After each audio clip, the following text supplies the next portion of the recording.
नमस्कार, स्वागत है आपका बिहार समाचार में। ब्राह्मणों पर अभद्र टिप्पणी को लेकर सियासी बवाल के बाद मांझी ने मांगी माफी, तब भी कई बार फिसली जुबान। तो वहीं पप्पू यादव ने राहुल की तारीफ की, कांग्रेस के साथ जाने का दिया संकेत, जन अधिकार पार्टी का कर सकते हैं विलय। और बिहार में 60 डिग्री तक गिरा पारा, 20 शहरों में 10 डिग्री से नीचे, बर्फीली हवाओं से कंपकपी बहुत ही बढ़ चुकी है। तो अब तक की सभी बड़ी खबरों पर बात करने से पहले आपसे छोटी सी अनुरोध है कि कृपया वीडियो को एक लाइक जरूर करें, क्योंकि आपका एक लाइक करना ही हमारे मेहनत का फल होता है। तो शुरुआत करते हैं आज की पहली और बड़ी खबर से।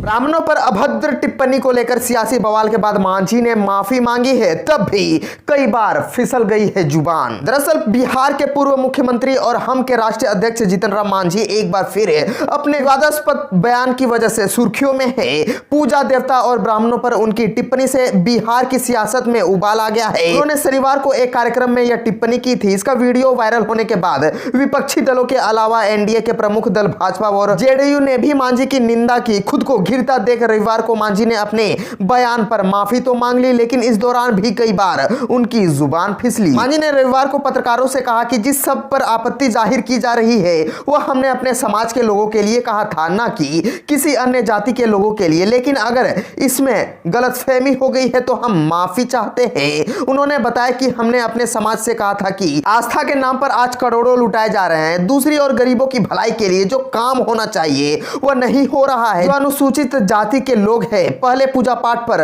उतना विश्वास नहीं करते थे, सिर्फ अपना देवी देवताओं की पूजा करते थे, चाहे मां सबरी हो या दीना भद्री। पर अब आपके यहाँ सत्यनारायण की पूजा करने वाले भी आते हैं। आप लोगों को लाज शर्म नहीं लगता है कि वे कहते हैं कि बाबू हम खाएंगे नहीं, नगद दे देना, फिर भी उन्हीं से पूजा कराते हैं। इस पर हमने अपने समाज को भला बुरा कहा था। हमारा उद्देश्य था कि वे अपने देवता को छोड़कर दूसरे की पूजा क्यों करते हैं, पूजा के नाम पर बर्बादी क्यों करते हैं।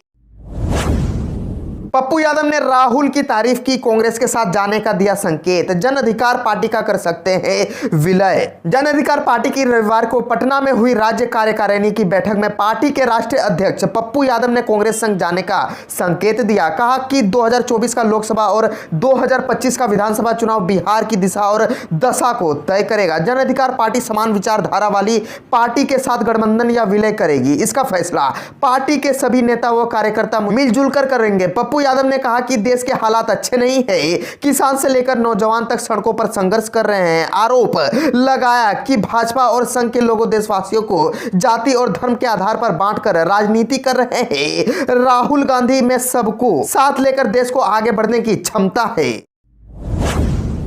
बिहार में 60 डिग्री तक गिरा पारा, 20 शहरों में 10 डिग्री से नीचे, बर्फीली हवाओं से कंपकपी। कई इलाकों में बर्फबारी से ठंडक लिए मैदानी इलाकों तक पहुंची उत्तरी पश्चिमी हवाओं ने बिहार में कंपकपी ला दी है। पिछले 24 घंटे में मौसम के इस बदलाव से राज्य के कई शहरों का न्यूनतम पारा 60 डिग्री तक गिरा है। बिहार के 20 शहरों का न्यूनतम पारा 10 डिग्री से नीचे आ गया है। उत्तर और दक्षिण बिहार कोसी क्षेत्र के सभी प्रमुख शहरों के अधिकतम तापमान में भी भारी कमी की वजह से दिन में भी कनकनी रही। पटना में न्यूनतम पारे में पिछले 24 घंटे में 6.6 डिग्री तक की गिरावट आई और रविवार इस सीजन का सबसे ठंडा दिन हो गया है। राजधानी का न्यूनतम पारा 7.6 डिग्री पर आ गया। जहां गया राज्य में सबसे ठंडा रहा, वहां न्यूनतम पारा 5.3 डिग्री तक आ गया। भागलपुर पूर्णिया में भी न्यूनतम तापमान 10 डिग्री से नीचे आ गया। मुजफ्फरपुर में न्यूनतम तापमान 10 डिग्री दर्ज किया गया। पटना में दिन में भी तेज हवाओं का असर रहा और अधिकतम तापमान में 4 डिग्री की गिरावट दर्ज की गई। पहाड़ों पर बर्फबारी से दिल्ली हरियाणा समेत पूरा उत्तर पश्चिम भारत शीतल लहर की चपेट में है।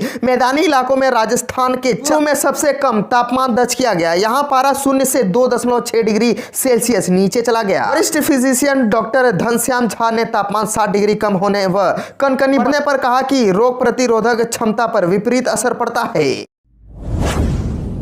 आरजेडी ने सीएम की यात्रा को कहा नौटंकी, प्रतिभागियों और वाहनों के खर्च पर उठाया सवाल।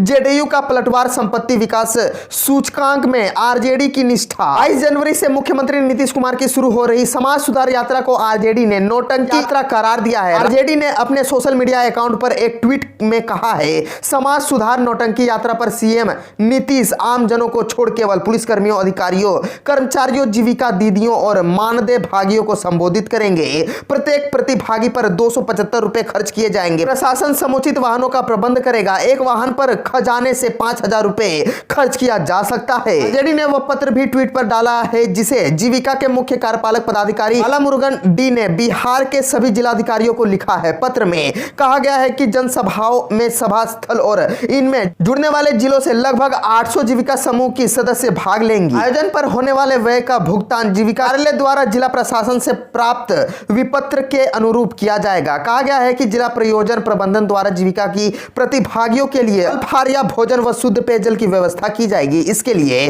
अधिकतम 200 रुपए प्रति सदस्य खर्च किया जाएगा।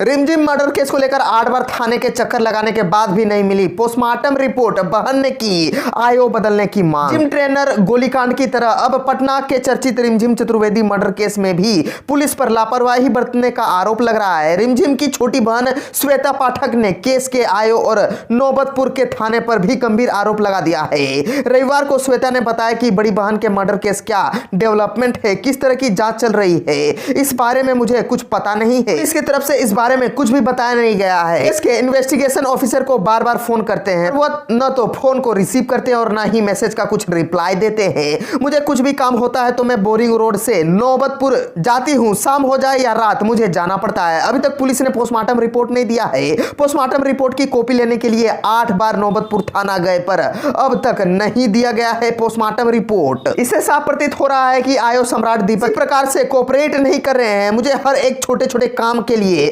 नौबतपुर जाना पड़ता है, मैं अकेली हो जाती हूं। मुझे डर भी लगता है। इस केस को लेकर एसपी को भी मैसेज किया, उनके तरफ से भी कोई रिप्लाई नहीं मिला। पटना में रविवार को कोरोना के 4 नए संक्रमित समेत बिहार में कुल 6 संक्रमित मिले। इनमें पटना में बोरिंग रोड, कंकड़बाग, पुनाईचक और एम्स पटना के एक संक्रमित शामिल है। इनमें से बोरिंग रोड और कंकड़बाग के संक्रमित कॉन्ट्रैक्ट ट्रेसिंग से मिले हैं। जानकारी के अनुसार चारों संक्रमितों में से किसी का कोई यात्रा इतिहास नहीं है। पटना में अब एक्टिव कोरोना संक्रमितों की संख्या 56 रह गई है। बिहार में 6 नए कोरोना संक्रमित मरीजों की पहचान रविवार को हुई है। इनमें पटना में कोरोना के 4 नए संक्रमित मरीज मिले। Boring road, PC colony, Patna AIIMS व पुनाईचक इलाके के ये मरीज है। पटना में शनिवार को एक नया संक्रमित मरीज मिला था। पटना के अलावा एक मरीज वैशाली और एक सिवान में मिला।